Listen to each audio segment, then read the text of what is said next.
laughing because I'm on welfare, I just want to show you something real quick. This is my upcoming pending deposit for SNAP EBT for November. If you are laughing at me right now because you think that I'm going to suffer come November, you better think again. Know how to work the system into my favor. Now, I don't know what state she's in.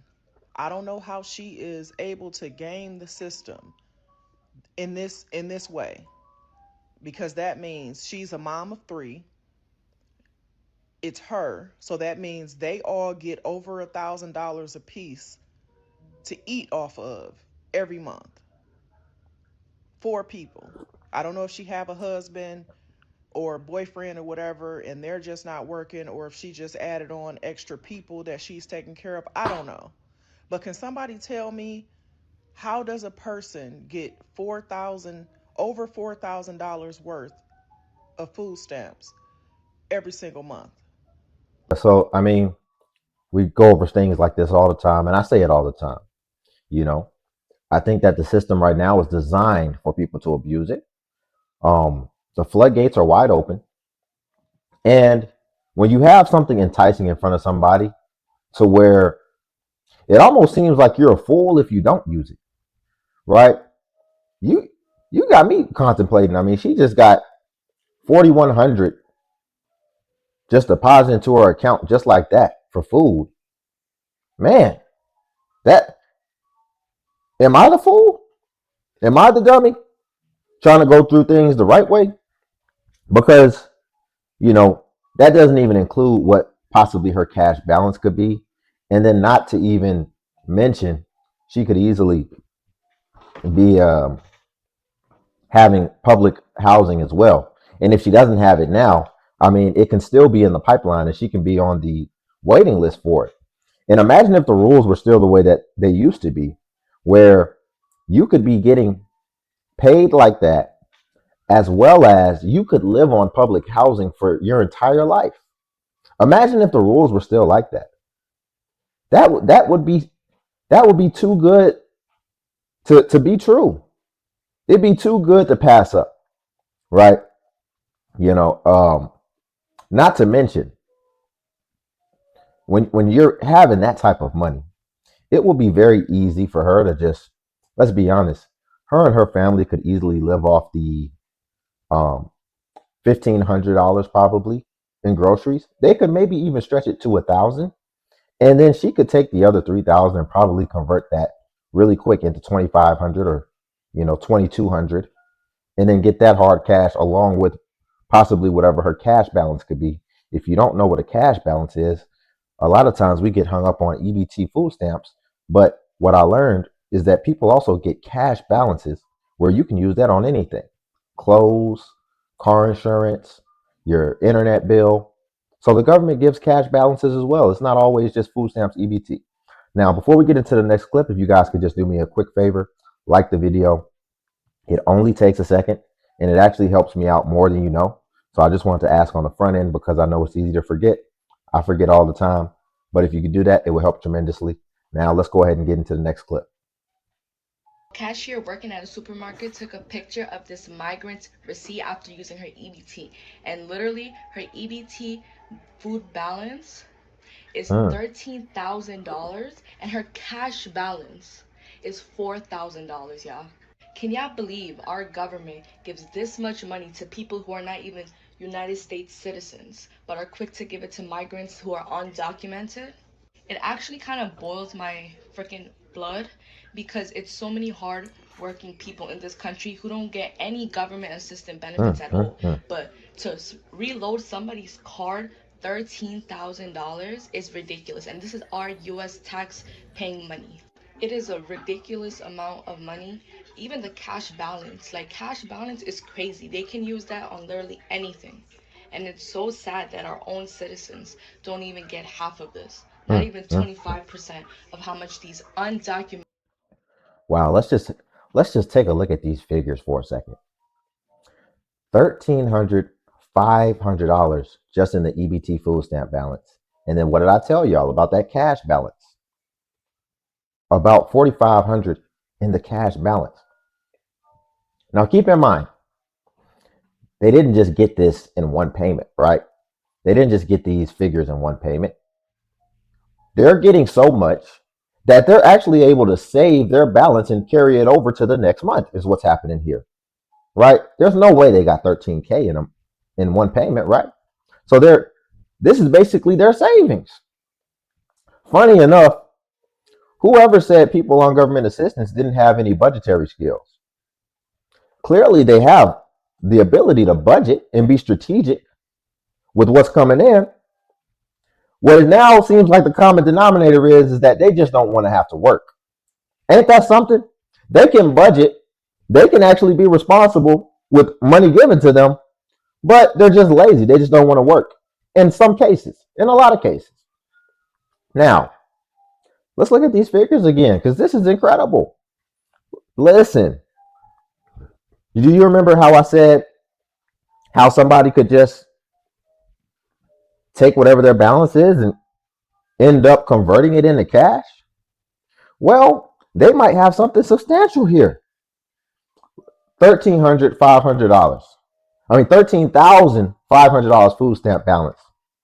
Easily, you can convert that into probably 12K. Easily.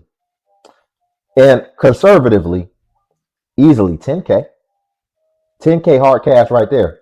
And then the cash balance, you can use that like it's cash anyway. So they have 15 grand in the bank, but apparently they still need government assistance. Ain't that something? They have 15 grand saved, but they still need government assistance. How are we going to make that make sense? Is what I'm ultimately asking the audience. How are we going to make that make sense? And then she added the caveat that this is what illegal migrants are receiving.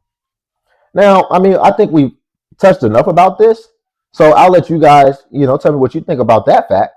But just sticking on the balance, man, it really puts things into perspective, and it gets my wheels turning, and it's got me thinking. Let's watch one more, or maybe two more. EBT. Got to go.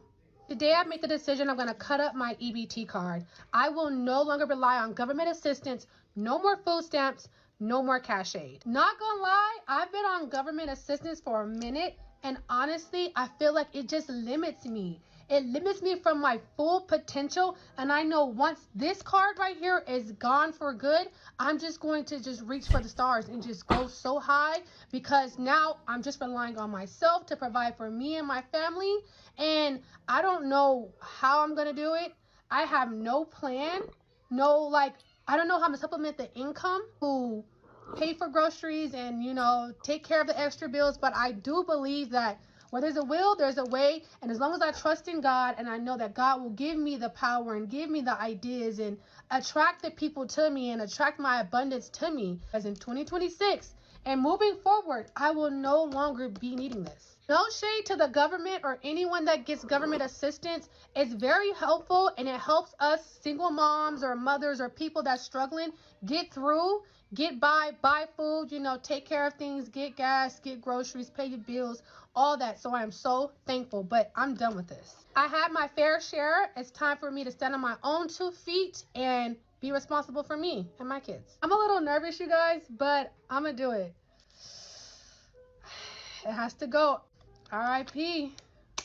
Oh my gosh. It's done. R.I.P. EBT. Hello, abundance. I feel so free. Okay. So, congratulations on her becoming an adult today, right? But what this shows to me is that she still hasn't learned. She still has that same mindset. And I can explain why. She's about to come out here and she just thinks everything's finna just get attracted to her, just passively. And it's going to require nothing of her because she didn't say anything of what she was going to do or what her plan was. Things are just going to attract to her like magnets. And ultimately, the path's just going to lay itself in front of her. And it's not going to require her working hard. So she may still be lazy because that's not how life works, right? You do the work, and then maybe things can start getting attracted to you once you actually start having something to be attracted to. If you're a CEO, yeah, a lot of opportunities are going to get attracted to you because you're the CEO. You did the work to become that person, and you get a lot of things attracted to you. If you're a fire chief, yeah, a lot of things are going to get attracted to you because you're the fire chief of the town. But you didn't just wake up and become that. That didn't get attracted to you. You had to put the work in. Now, here's what I also want to address, because it's very easy to come on here now because I listen very keenly and I like to get beneath the surface. It's very easy to come on here now and say, hey, y'all, you know, I had an epiphany, and really just take this self-righteous stand of like, I'm above this and I'm getting off this in order to, get shared for or whatever. But you're going to see a lot of videos like this because she says she's been on it for a long time. So you were on it for a long time when everything was good and when the rules were in a way where it was unregulated. I don't think that it's a coincidence that now all of a sudden when things get regulated, now all of a sudden you're ready to jump ship because now the rules state that you have to work anyway. So if you got to already work anyway, why would you also have these rules and restrictions on yourself and stay on this program? As well as you're not going to be, maybe if she might have been on Section 8 already. So she may not even qualify for that anymore.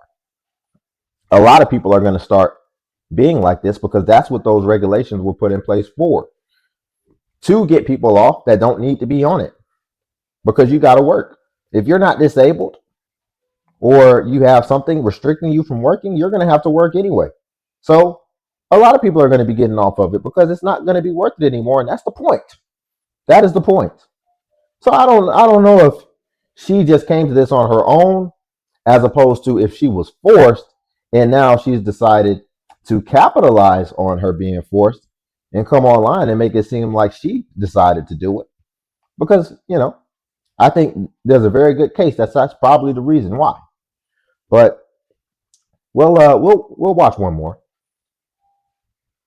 You know what I need is a fat with hella kid that has hella EBT in Section 8. I'll run that Section 8 up and trap it out. It's, yeah, awesome, really. I'll pull up that trap house Section 8 on that BMX, baby. Ooh. So I guess Henry didn't understand the assignment. He done messed up. He done destroyed his whole legacy of what he was supposed to be. Because, this dude, look at this dude, man. This dude's got to be approaching 50. And look how he's acting. This is crazy. Prepubescent mindset. Just, adult children. You're gonna go get with a. I'm not even touching it, man. I got to start filtering some of this out of what I'm even gonna talk about. But y'all, again, if you could like the video, I would greatly appreciate it. Like I said, it helps more than you know, and it only takes a second. And then also, if you could hype the video, hype is a new feature that YouTube has, where basically it helps smaller content creators like myself, and it pushes us to the same scale that it pushes the larger content creators. So if you could do that, I'd appreciate it. I know it can be hard to find. So if not, you can just trust me, that's enough. And I appreciate that in itself. And then also Patreon's link below if you want to see self-improvement content as well. Until then, I'll catch you in the next video.